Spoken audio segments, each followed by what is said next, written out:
Welcome back. It's Jane here. This is just a video of me talking about my experience being an international student in the UK, as well as being a home student in the UK. So I came to UK over 17 years ago, and I came in to study. At the time I came, I got a one-year visa to get my studies done, of which I did. And I still remember as an international student, my fees was £13,000. And that's just for the tuition. You then had to make your way, your flight, and then you had to pay for your cost of living. So it was quite an undertaking. I don't particularly remember what the interest rate was, but I am sure it was not 170 like it is at the moment. So it was way more affordable then than it is today. The home students at the time were paying something less, around £4,000. At the moment, it is 9,250. And that amount, that increase with the home student fees also is reflected in the increase in tuition fee for international students. So some courses are still, I don't know of many courses which for international student fees, but I do know of two. So the first one is, so maybe I should start by saying home student, there is a cap of how much universities should charge, and the maximum they can charge is 9,250, which is what most universities will charge. And that is for a full-time, when you're doing the course on a full-time basis. If you're part-time, then that is prorated.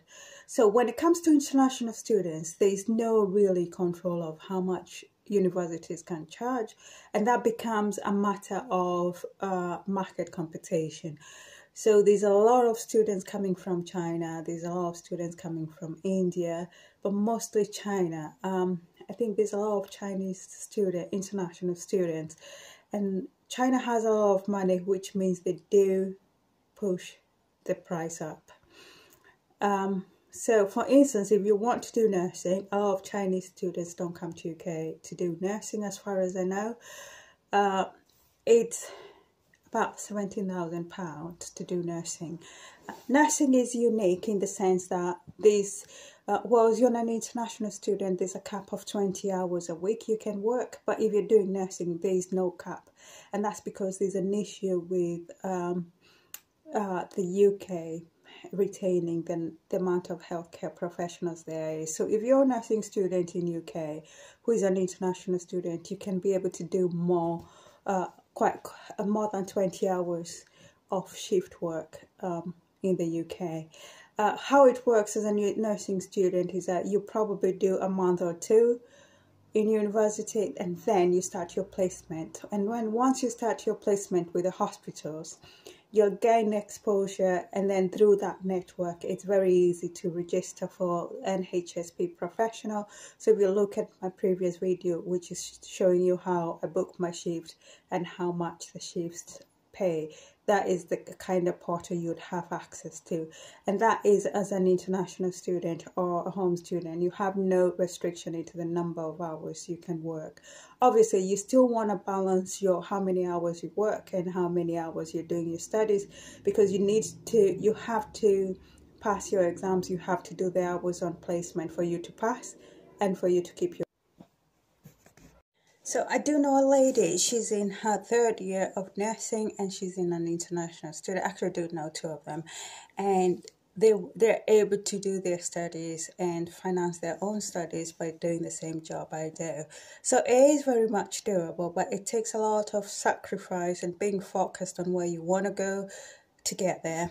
The only issue with doing that way is that you do need almost like getting full funding for the first year, because it might take a while to get into NHSP to be able to get those jobs.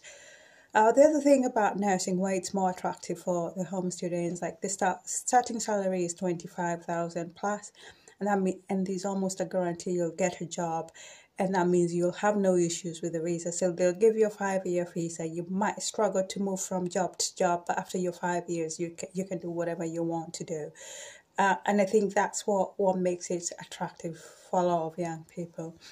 The other course I know of is way more expensive. So if you're doing medicine, for instance, like a university like Manchester or Liverpool, you're looking at paying £37,000 a year, and that is for 5 years. So by the time you finish 5 years, you've paid almost £200,000 in fees, and you still need to do your cost of living.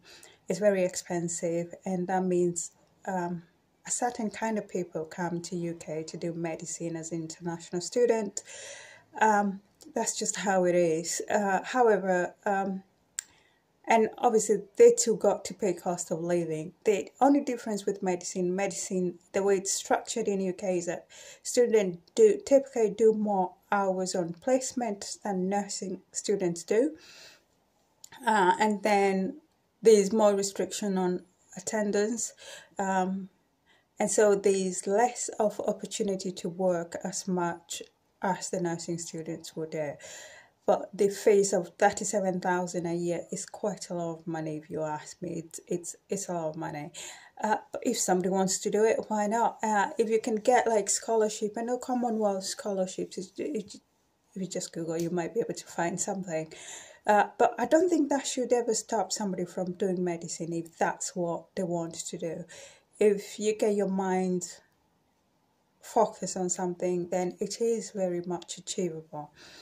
And once again, just like nursing, once you've finished your course, then I think junior doctors' wages start at 29,000 a year. They've been striking to get more money, so it might be more in the future. But the point is, it's very easy to get a job, and it's very easy to get a visa. UK is importing doctors, so it's very easy. Having said that, there are many more universities in Europe that offer medicine in English.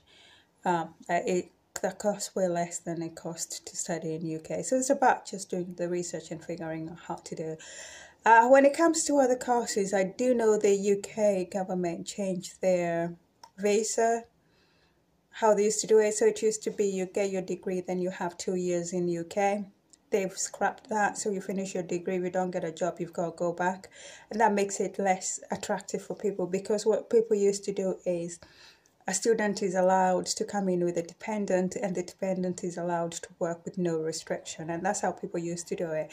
And I think they've stopped the dependents coming as well. So it makes it very less attractive for an international student to come to UK at the moment.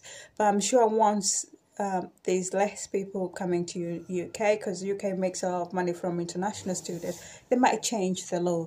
And so it's just watching out what is available on the UK Home Office website and seeing what somebody can take advantage of if they really want to come to UK to study and then work. In terms of working in UK, if you're already a nurse somewhere, so I'm originally from Kenya. If you're already a nurse in Kenya, or your healthcare assistant, and you've got all your paperwork, right? I don't know the specifics of it, but I do know it's quite easy to get into UK. It's about getting the job, especially for nurses, is super easy. The same website, NHSP, if you go there for nurses, they're always advertising. As I was saying, it's very easy to get a visa to get into UK as a nurse. And once you're done with your 5 years of nursing, then it's a matter of getting residency. It's pretty easy and straightforward. However, working in UK when you're an outsider or you're a foreigner can have its challenges, but I don't feel like it's anything out of the normal. I think work politics is going to be everywhere, but I think it's with everything, being focused on what you want to do and putting measures in place to make sure you get there. I think that's what it takes. So anyway, if somebody is thinking of doing something, whether it's coming to UK to study or whatever it is, being focused on your goal, making sure you have a good foolproof plan, and being able to have the discipline to execute that will get you there no matter what you are trying to achieve. And so yeah, that's my good short information about working in UK. I never actually worked in Kenya, so I don't know how different it is, so I cannot comment on that. But yeah, I can do a video of how I got my first job in UK if anybody cares. Anyway, Thanks for watching, and if you do like these kind of videos, please do like my videos and comment. Thank you. Bye.